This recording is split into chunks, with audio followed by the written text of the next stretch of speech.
Amigos, e no vídeo de hoje eu vou falar da santidade no cotidiano e da literatura católica. Parece-me que há uma relação bastante interessante e fecunda entre essas duas coisas aparentemente diferentes. Né? E para começar, eu vou falar um pouco da santidade no cotidiano e vou me valer, claro, de São José Maria Escrivá. No caminho, ele diz assim: aferrado el camino si desprecias las cosas pequeñas.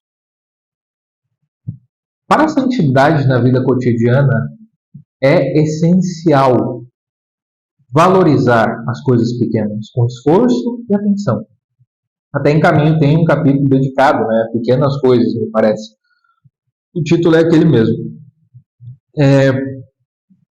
Em outro ponto, no 826, nesse mesmo capítulo, ele diz o seguinte: tudo aquilo em que intervimos até a santidade é um tecido de pequenas coisas, de pequenas menudências que, segundo a retidão de intenção, podem formar um tapete esplêndido de heroísmo ou baixeza, de virtudes ou de pecados.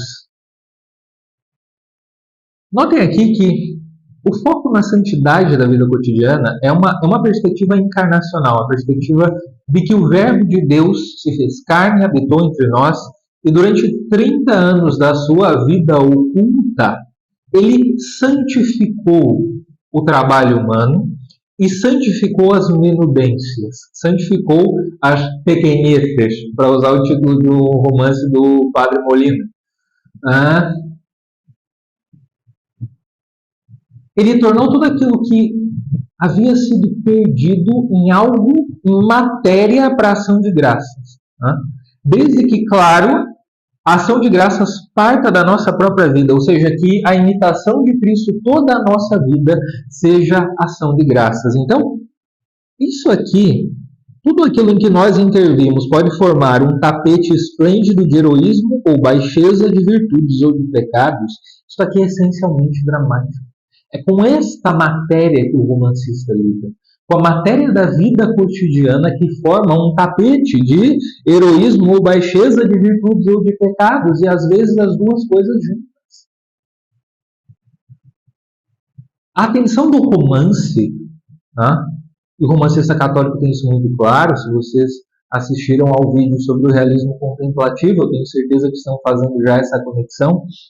É uma atenção para as coisas pequenas da vida e para, digamos, isolar essas coisas pequenas e cotidianas da vida de tal modo que, numa obra de arte, elas sejam capazes de refletir para nós ou de aumentar a dramaticidade, a intensidade que elas já têm na nossa vida.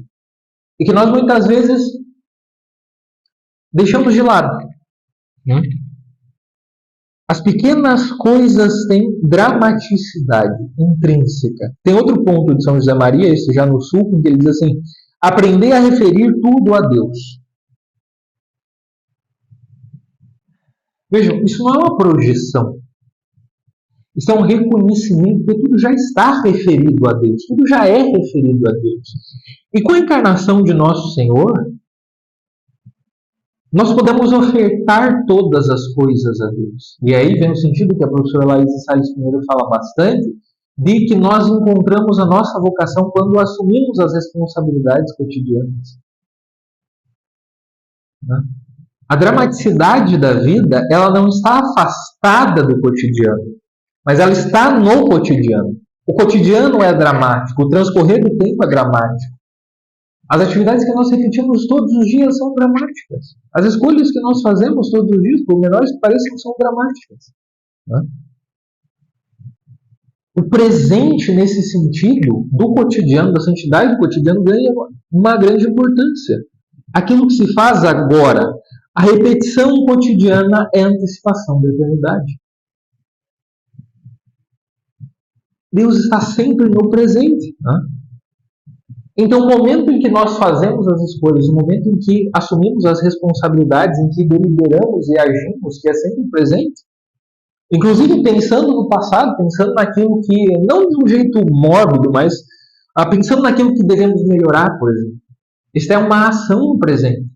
O fato de pararmos um tempo, fazermos o exame de consciência, nos dedicarmos, isso já é dramático. A gente está fazendo uma leitura. Quantas vezes a gente não vê personagens literários fazendo isso? Né? Recapitulando as suas histórias. Nós vemos isso, por exemplo, em O Nó de Víboras, na aula dedicada ao Nó de Víboras de François Mauriac. Se vocês ainda não assistiram, eu recomendo. É isso que esse personagem faz. Ou seja, o cotidiano presente ali do narrador era um homem que, bom, praticamente não podia sair de casa, estava doente, prestes a morrer. E, no entanto, tem toda uma vida interior acontecendo ali. Ele assumiu uma responsabilidade ao escrever. Ele abraçou essa responsabilidade. E aí ele encontrou o sentido da vida dele, dramaticamente. A vida humana tem uma estrutura narrativa, não é? O exemplo de prosa narrativa com aspectos centrais da vida ordinária, como eu falei também no vídeo dedicado ao realismo contemplativo, nós encontramos nos Santos Evangelhos. Outro dia, foi na missa ou foi outra reflexão? Acho que foi uma reflexão do Padre Alex. Foi uma reflexão no retiro do Padre Alex Nogueira. Ele estava falando sobre Marta e Maria, não é? E eu estava pensando nisso aqui. Eu acho que eu vi isso no mesmo dia que eu fiz o roteiro. Eu não lembro qual das coisas eu fiz antes, mas da santidade no cotidiano, da literatura católica, especialmente do romance. Vamos pegar essa narrativa de Marta e Maria. Você quer coisa mais cotidiana e aparentemente banal, que o nosso Senhor Jesus Cristo vai lá e faz uma visita para aquela galera. Ele entra na casa daquelas mulheres, e aí uma está se dedicando aos afazeres domésticos, assim, bastante, e a outra senta e vai ouvir Cristo. E Marta fala de Maria, fala, pô, isso aí não faz nada. Mas você quer coisa mais cotidiana e familiar do que isso? E, no entanto, esse episódio cotidiano e familiar é refletido por nós católicos há séculos. Há séculos. Por quê? Porque ele contém dramaticamente algo de mais profundo e revelador.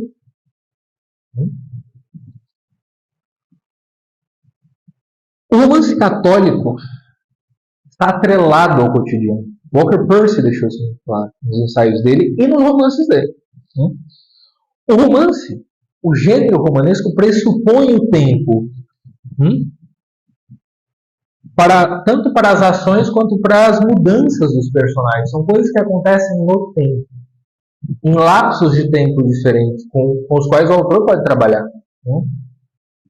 Acabei de dar para vocês o exemplo do Luiz, o personagem narrador de O Nó de Víboras. O presente dele era, assim, tirando as raivas que ele estava passando com os filhos, e genros, e noras, e não sei mais quem, era uma monotonia. Era uma monotonia que ele passava. E, no entanto, nessa monotonia, vejam, ele recapitulou a vida com a esposa. Começou pela infância e depois se concentrou na vida de casado dele, já de muitíssimos anos. Como ele a conheceu, como eles namoraram, como eles noivaram. Como foi o princípio do casamento. Como é que a coisa começou a degringolar. Ou seja, nesse presente ele tem uma evocação de tempo maior, mas todas foram ações que transcorreram no tempo.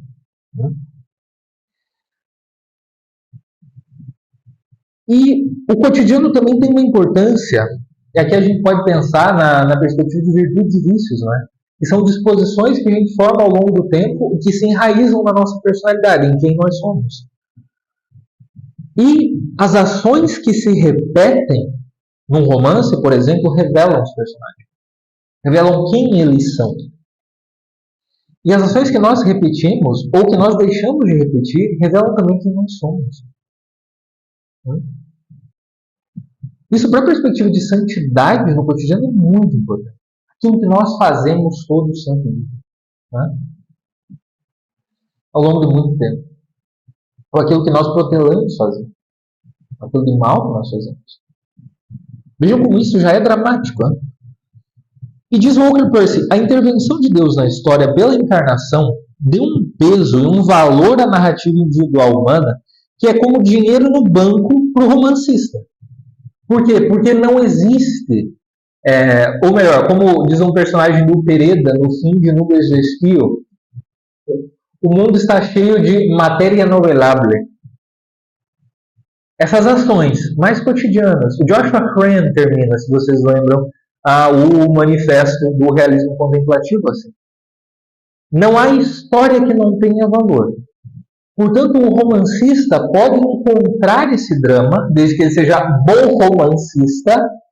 Lembrando do vídeo anterior, que eu falei do juiz moral, do juiz estético, ele precisa ser um bom romancista, um mestre no seu ofício, para que ele encontre e comunique essa dramaticidade, que já existe em todas as vidas humanas, por mais ordinárias que elas pareçam.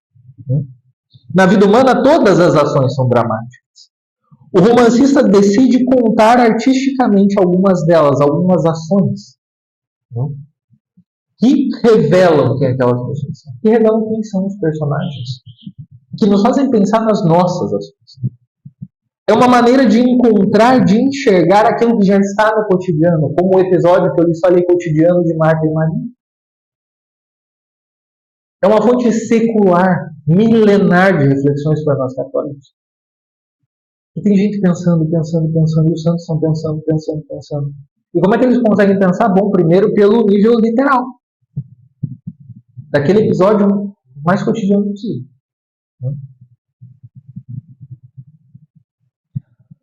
O peregrino moderno e a santidade no cotidiano. O peregrino moderno encontra seu caminho nas pequenas coisas. Por quê? Porque ele já experimentou o tédio das coisas grandes, aparentemente. Porque ele experimenta a ansiedade pela expectativa de que algo grande aconteça, como aquele personagem de A Fera na Selva do Rio de Deus.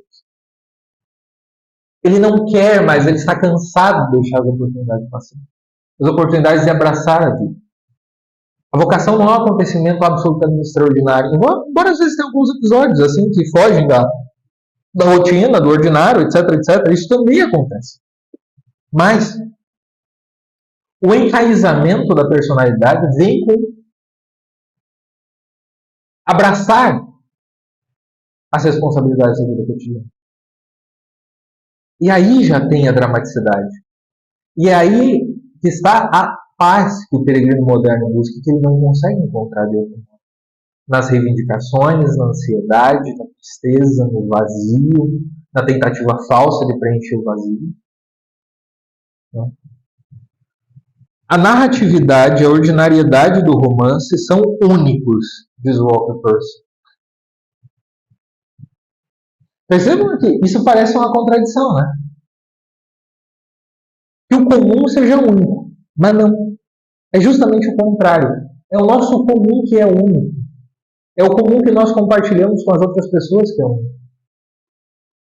E o modo do romancista contar, num bom romance, pode nos permitir refletir sobre essa unicidade do nosso tempo ordinário, do nosso tempo comum. As dimensões encarnacionais e sacramentais do catolicismo são os maiores recursos de um romancista. Por quê? Porque é justamente isso que eu falava desde o início. Quando Cristo encarna, ele toma a forma humana, que é o que São José Maria escreve lá, fala e enfatiza bastante, ele nos permite com que possamos transformar tudo em ação de graças a Deus, ou seja, transformar a nossa vida, e pela nossa vida eu me refiro aos nossos gestos e ações, em ações de graças a Deus. Então a realidade passa a ser intrinsecamente sacramental. Ou seja, não há vida que não tem importância. Se não há vida que não tem importância, para o romancista isso é fascinante. Por quê? Não há vida que não tenha dramaticidade. Não há episódios que não possam ser contados com dramaticidade. Quando o romancista sabe fazer isso, insisto. Diz Walker Percy, para finalizar, um homem numa situação difícil e se movendo no mundo real de coisas reais, esse é o peregrino moderno. O mundo que é um sacramento e um mistério. O homem é um peregrino cuja vida é uma busca e uma descoberta. Uma vida humana do J.B. Crow, do Randall Berry. O Randall Berry adora esses temas cotidianos. Ele os explora, que é uma maravilha. Né? É uma vida como a nossa, como a da maioria de nós, como de quase todos nós. E arrisco dizer, é uma vida que, mesmo alguém que tenha acontecimentos que nos pareçam grandiosos ou extraordinários, também experimenta monotonia. Né? Mas em tudo isso há uma dramaticidade.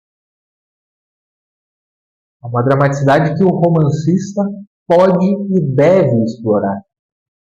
E que, pensando na santidade no cotidiano, na nossa santidade, nós podemos nos valer do romance, né, para percebermos essa dramaticidade acontecendo nas nossas vidas.